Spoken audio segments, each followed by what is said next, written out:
Well, we might as well move the conversation on. We'll get to the Tour of Hungary or the Tour de Hungary. Nevertheless, Jonas Vingegaard, there was good news seeing him on a bike for the first time again.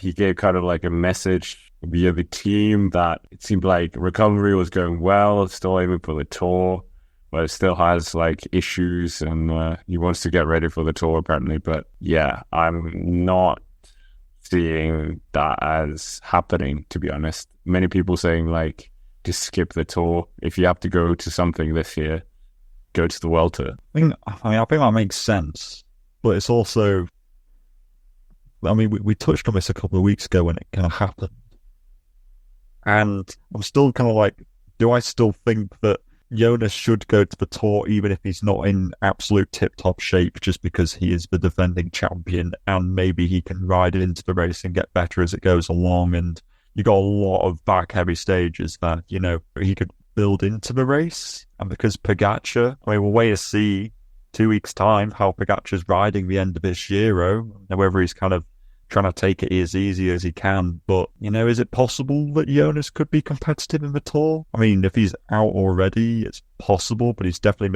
already missed one training camp at altitude. And we saw how Pogačar's crash last year in Liège impacted his ability to do well at the Tour. So I think that Jonas doing well in the Tour is dependent on two things. Number one, how well he can get his training done in the next,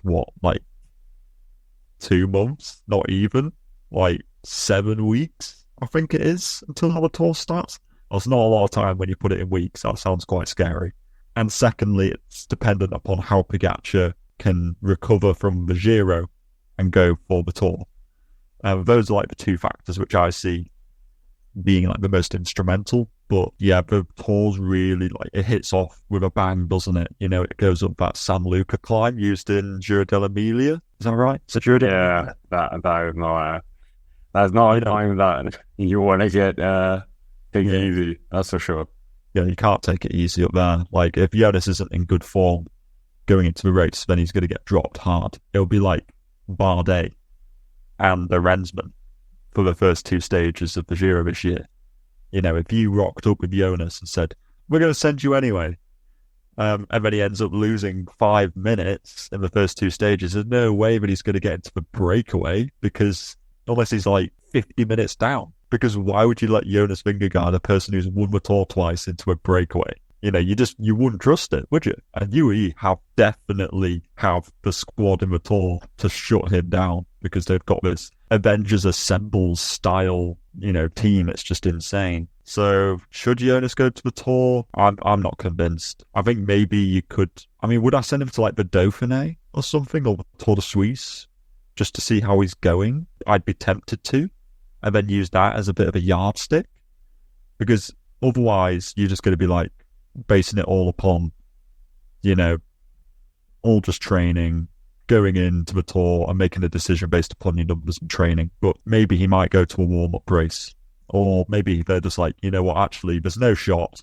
Going to a race is just going to implement the risk of crashing. No point in doing that. Sack all of it off and just go for the Vuelta. Yeah, maybe in 2025. Yeah, some people were saying it's also building up the confidence again after having quite a very serious crash. And the difference between him and Tadej Pogačar, when you look at his Tadej Pogačar's preparations last year, it was only a wrist. I'm saying only he could still get on the turbo. Jonas, what was it? Punctured lung, broken ribs, broken collarbone. It's not exactly the same thing. And it was almost the similar time that they did it in a way as well. It's the time away, isn't it?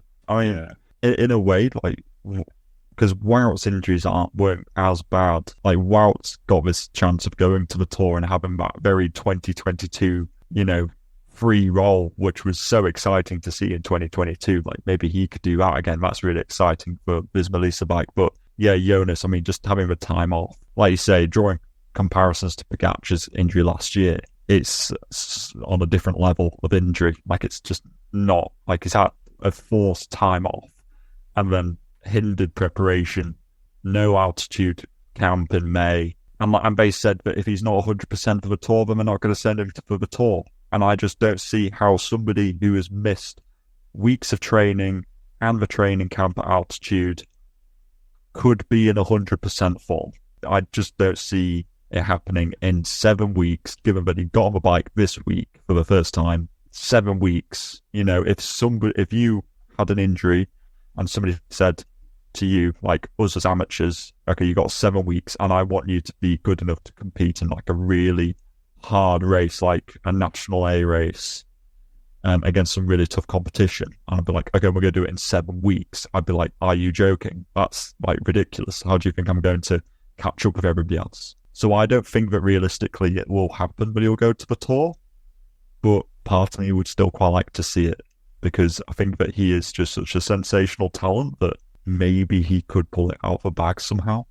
Yeah, I think he should just skip the Tour, focus on the Tour of Denmark that he has never won. He finished second in 2019. He has something to kind of go after, and then go to the World to win that and become the first ever Dane to do that, and then maybe turn up to Zurich and win that. The World Championships. Okay, yeah. I think that's happening. He could do that. He could do. He's not really a one-day race, is he? The Drone Classic isn't really the same as the World Championships. That's true, but okay, maybe not the road race, but could he do a TT? Like, he's a fantastic time trialist for his size. Like, I think he could definitely. Like, who would Denmark send instead of him? Bjerg or Asgreen? Yeah. Yeah. Yes. Like, why would you not send? Why would Jonas not want to give it a go? I can understand the road race, all right.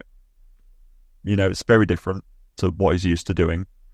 Don't know how it fits into the welter, but TT, why not? It's like an hour effort. You can push out an hour effort. Maybe he wants to go to the Olympics as well for the TT. For the TT, I don't know. Is that going to be too flat though? I think the Zurich one is.